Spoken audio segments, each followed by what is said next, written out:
kemenangan kita berdua memberikan berkah kepada seluruh warga masyarakat Tangerang Selatan dan untuk kemajuan Tangerang Selatan ke depannya. Demikian, terima kasih. Wabillahi taufik wal hidayah. Wassalamualaikum warahmatullahi wabarakatuh. Bapak, Ibu sekalian, Pak Ben ini punya pengalaman menang pilkada 3 kali berturut-turut. 2010, 2015, 2020 beliau hat-trick, saudara-saudara sekalian. Karena itu kita berikan kesempatan kepada wali kota terpilih untuk memberikan kata kemenangannya sekaligus sambutannya. Silakan Bapak Dr. Andes Haji Benyamin Dafni. Oh, abang ikut berdiri. Bismillahirrahmanirrahim. Assalamualaikum warahmatullahi wabarakatuh. Alhamdulillahi nahmaduhu wa nasta'inu wa nastaghfiruh wa na'udzu billahi min syururi anfusina wa min sayyiati a'malina may yahdihillahu fala mudilla lahu wa may yudlil fala hadiya lahu. Asyhadu an la ilaha illallah wahdahu la syarika lah wa asyhadu anna Muhammadan abduhu wa rasuluhu la nabiyya ba'da. Amma ba'd. Yang saya hormati Ketua DPD Partai Golkar Kota Tangerang Selatan Ibu Haja Aidin Rahmidiani, yang saya hormati Ketua DPD DPC Partai Persatuan Pembangunan dan DPD Partai Gelora Pak Insinyur Ayam Sulaiman dan Pak Fikri Hamdi serta Pak Yopi yang hari ini berhalangan hadir. Yang saya hormati Ketua Tim Pemenangan pasangan Ben Pilar, Bang Haji Abi dan seluruh jajaran tim pemenangan dari partai pengusung dan partai pendukung. Dan yang saya banggakan,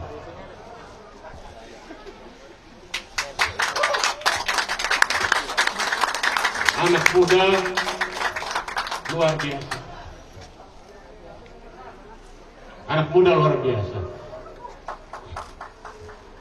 yang memberikan harapan besar bagi Tangerang Selatan. Saya bilang anak muda karena usianya sama AA. Tapi bagaimanapun dia adalah mitra saya yang luar biasa sejak awal. Yang saya hormati orang tua saya, Abah sama Ambu.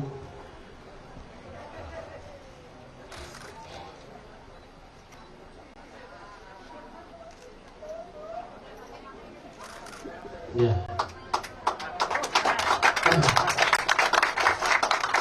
Istri dan saya mendingan disuruh orasi sih daripada suruh pidato kayak begini nih. Bener. Orasi 2000 orang saya jabani lah. Tapi kalau udah, terima kasih Mimi dan anak-anak Dede. Terima kasih Cuis, kakak dan adik saya Oce.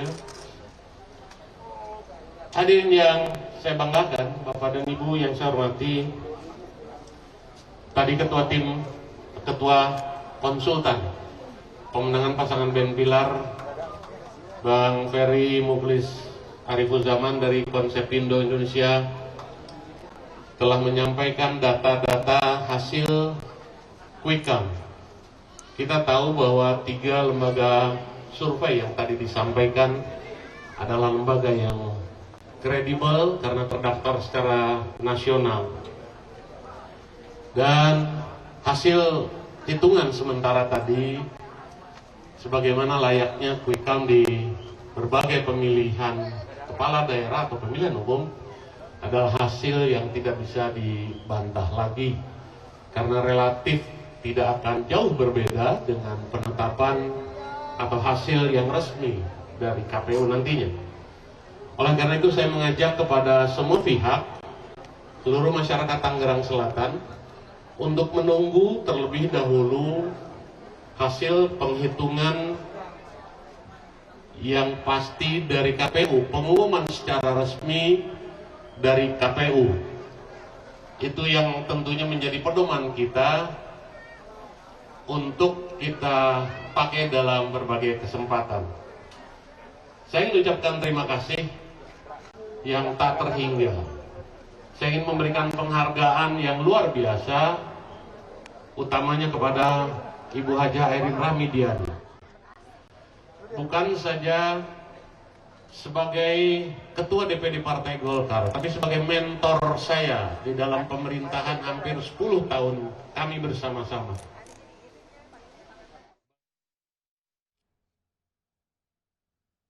Pemirsa, saat ini kami sudah terhubung dengan calon wali kota Solo nomor urut 1 Gibran Rakabuming Raka yang unggul berdasarkan versi hitung cepat. Selamat sore, Mas Gibran. Selamat sore. Iya, Mas Gibran, berdasarkan hasil hitung cepat, Anda dan pasangan Anda, Teguh Prakoso, unggul dengan perolehan suara yang cukup jauh dengan lawan Anda. Bagaimana tanggapan Anda, Mas Gibran? Ini udah mentok, mau ditambahi ND lagi, mau ditambahi G-nya. Kita tunggu aja nanti angka resmi dari KPU. Baik, sejauh ini bagaimana Anda dan pasangan Anda, Mas Gibran, untuk mengawal penghitungan berjenjang dari KPU?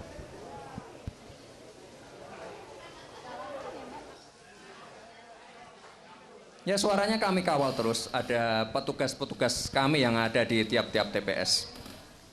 Baik, saat ini yang menjadi concern utama adalah soal jumlah pemilih yang semakin menurun karena pilkada dilakukan pada saat pandemi. Di Solo sendiri seperti apa antusiasme masyarakatnya, Mas Gibran? Ya, secara umum pilkada di Solo ini sudah berjalan aman, lancar. Partisipasi warga untuk datang ke TPS juga cukup baik. Baik, Mas Gibran, Anda sudah sempat berkomunikasi mungkin dengan lawan Anda, Pak Bagio?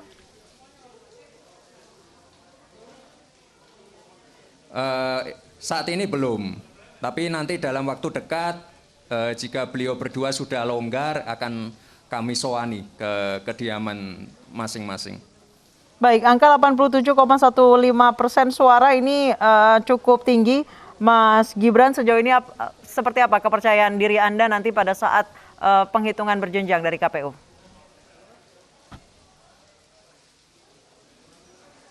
Saya tidak mau bicara angka-angka. Yang penting pilkadanya aman, lancar, warganya sehat semua.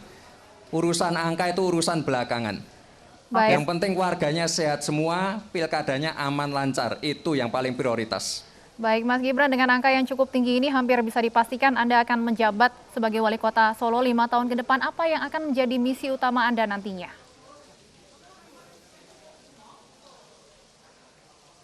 Sudah sering saya sampaikan pada waktu debat pertama dan debat kedua, nanti yang paling prioritas adalah pemulihan ekonomi pasca pandemi COVID.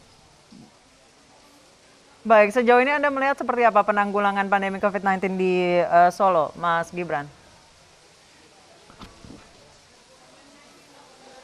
Ya, saat ini saya rasa sudah cukup baik, apalagi sekarang Pak Wali Kota sudah menambahkan kamar-kamar untuk pasien COVID, sekarang sudah ditambahkan rumah sakit darurat juga. Ya, harapannya ke depan angka COVID di Solo bisa semakin ditekan. Baik, itu saja. Mas Baik, Gibran, Mas Gibran, pertanyaan terakhir boleh Mas Gibran? Anda dinyatakan menang versi hitung cepat, apakah sudah ada ucapan selamat dari ayah Anda, Mas Gibran? Ayah ataupun ibu Anda? Oh, kalau Bapak biasanya teleponnya malam. Oke, baik. Terima kasih Mas Gibran Rakabuming Raka telah bergabung bersama kami di Anyu Sore. Dan pemirsa, kita langsung berbincang-bincang dengan pengamat politik Ray Rangkuti. Selamat sore, Bang Ray. Sore. Baik, Bang Ray, Anda lihat tadi di beberapa tayangan kami, siaran langsung kami, bahwa di Tangerang Selatan yang menang adalah mereka yang terkait dengan dinasti politik. Begitu pula di Solo. Ya. Walaupun di Tangerang Selatan semuanya terkait dengan elit politik yang saat ini menjabat. Tanggapan Anda seperti apa? Kira saya itu ada ada dinasti dekat, ada dinasti jauh gitu. Nah, kalau yang menang di Tangsel ini dinasti dekat ya, tetapi kalau yang menang di Solo itu juga dinasti dekat. Kemudian di Medan juga nampaknya begitu ya, dinasti dekat begitu ya. Jadi di dekat itu artinya ayah dengan anak ya, suami dengan istri atau istri dengan suami dan seterusnya. Gitu. Kalau ponakan ya, kemudian juga apa istilahnya itu ya, apalagi lebih jauh dari itu istilah saya sebagai dinasti jauh gitu. Kenapa sih? Kalau dilihat dari apa namanya itu ya, keumumannya gitu, kelihatan memang dari data-data yang kita baca sekarang misalnya di quick count dari iNews ini, ya hampir calon-calon petahana menang, ya. Kedua yang dinasti juga relatif agak menang. Gitu. Ini kayaknya agak berbeda dengan pilkada tahun 2017. Tahun 2017 itu justru sebaliknya ya, banyak petahana yang agak kalah, kemudian banyak juga calon-calon dari apa namanya dinasti itu juga mengalami kekalahan. Ini semacam kilas balik dari pilkada 2017. Jadi kalau 2017 itu petahana dengan calon dari apa namanya itu ya dinasti ini agak lumayan berkurang gitu, sebaliknya di pilkada 2020 ini petahana dengan apa namanya dinasti politik ini justru terlihat mendapatkan tempat gitu. Baik, Bang Rey, sejauh ini berdasarkan informasi yang kami dapat sekitar pukul 14 waktu Indonesia Barat, di Depok yang unggul justru bukan petahana ya, bukan ya. Yang sudah 15 tahun berkuasa gitu. Ya, tentu selalu ada apa namanya kejutan-kejutan ya. Dan makanya kan kita memotret gejala umumnya gitu. Nah, kalau gejala umum itu tadi petahana masih dapat mempertahankan kekuasaannya. Kedua, calon-calon dari dinasti juga mendapatkan tempat di pilkada 2020. Tapi tentu di luar itu selalu ada kejutan-kejutan. Salah satu kejutannya mungkin yang ada di Depok itu, di mana justru petahana gagal. Ya, itu kita belum tahu sampai di akhir ya. Tidak hanya melalui hasil quick count ya. Iya. Nampaknya agak gagal mempertahankan kekuasaannya.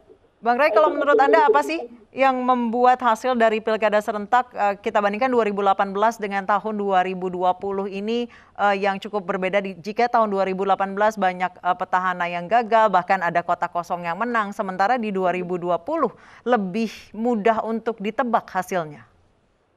Pertama, kalau menurut saya memang faktor COVID-nya ya, sehingga kemampuan para penantang, khususnya yang non-incumbent ya, itu tidak cukup waktu untuk mereka memperkenalkan diri kepada masyarakat. Misalnya kalau kita berkaca dari kasus di Solo, kan dua pasangan calon kompetitor dari Gibran ini justru detik-detik terakhir baru diketahui oleh publik gitu ya.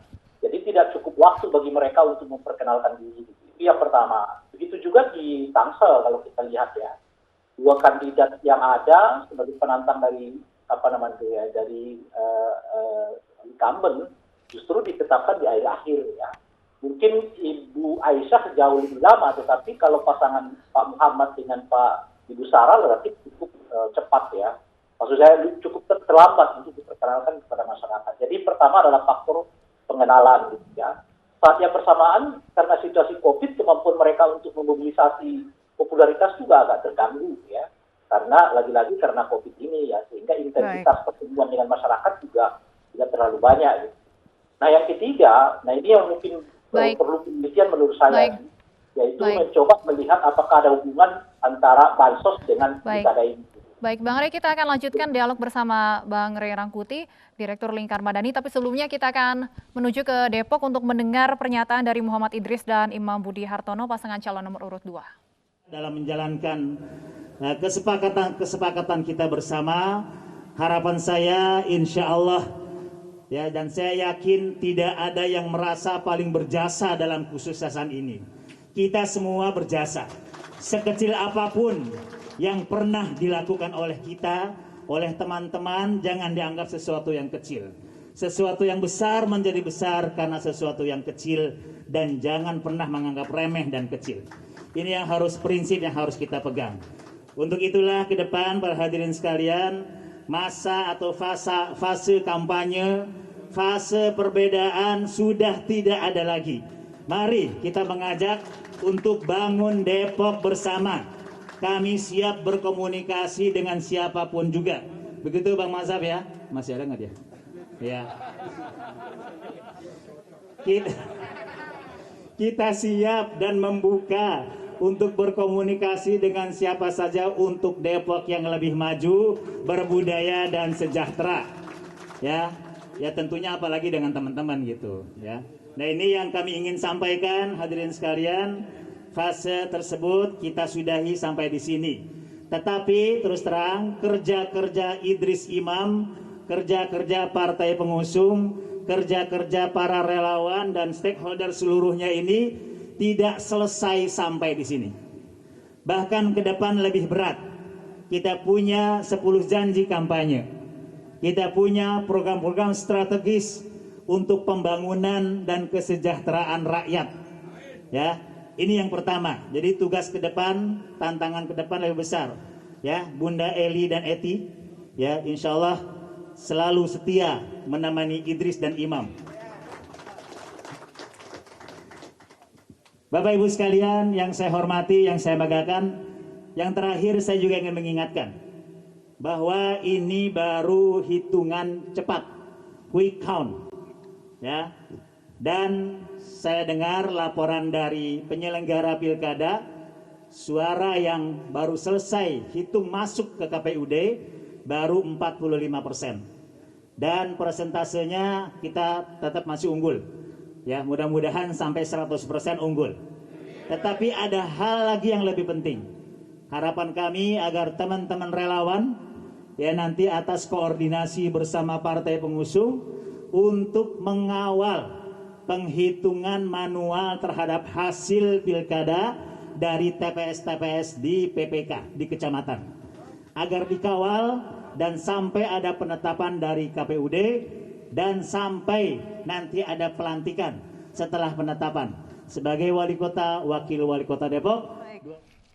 Bang Ray, rupanya dari 40% suara yang masuk berdasarkan hasil quick count di Depok sejauh ini pasangan Idris dan Imam ternyata yang dinyatakan unggul dalam versi hitung cepat. Berarti di sini ada 8 partai lawan 2 partai.